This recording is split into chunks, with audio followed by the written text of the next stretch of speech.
السلام علیکم ویورز، خوش آمدید۔ اس امید کے ساتھ کہ آپ لوگ خیریت سے ہوں گے، آج ہم بات کریں گے ڈرامہ غلطی کی ایپیسوڈ 20 کے بارے میں، جس کا نیو پرومو نشر کر دیا گیا ہے، جس میں آپ دیکھیں گے کہ شانزے نے بڑی ہی خود اعتمادی کے ساتھ اپنی ساس کو سعد کے سامنے بے نقاب کر دیا۔ اب وہ اپنے کیے پر بہت ہی شرمندہ ہے اور شبیر صاحب کی قبر پر جا کر ان سے معافی مانگ رہا ہے، اور سعد ہی شبیر صاحب کی موت کا ذمہ دار تھا۔ جیتے ہوئے ان کی قدر نہ کر سکا، اب مر گئے تو کیا فائدہ۔ سعد کچھ دیر بعد واپس لوٹا تو اس کی ماں دروازے پر کھڑی ہوتی ہے۔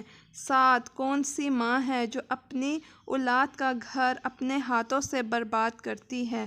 وہ چلاتے ہوئے کہتا ہے، اگر آپ یہاں سے گئی نہیں تو میں یہ گھر چھوڑ کر چلا جاؤں گا اور پھر کبھی واپس نہیں آؤں گا۔ سعد پھر سے آیا ہے زہرا سے معافی مانگنے کے لیے۔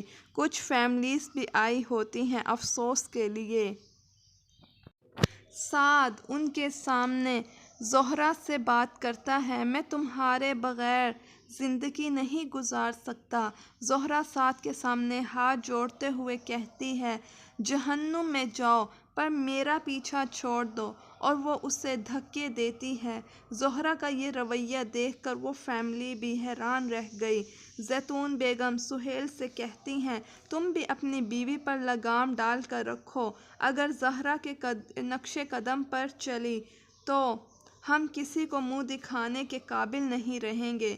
پھر جب سعد اور اس کی پوری فیملی آئی زہرا کے گھر تو وہاں ایک تماشا کھڑا ہو گیا۔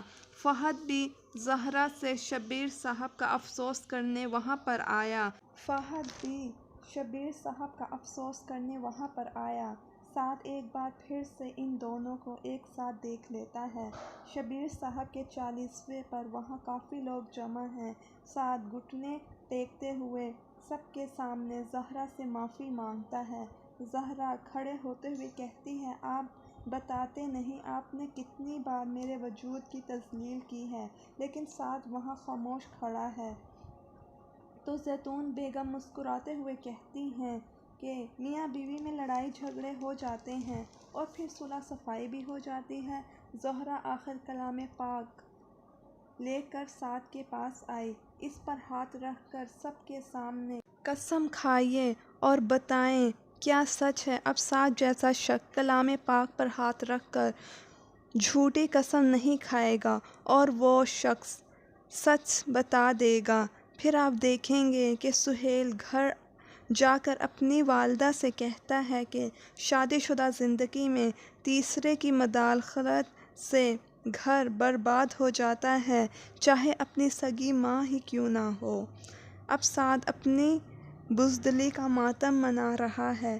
وہ معافی مانگے زندوں سے یا مردوں سے، اس کو واپسی کا کوئی راستہ نظر نہیں آ رہا ہے۔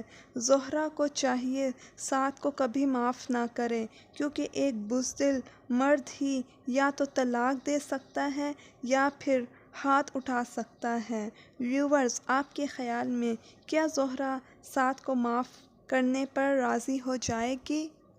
اور زہرا کو کیا کرنا چاہیے سعد کے ساتھ؟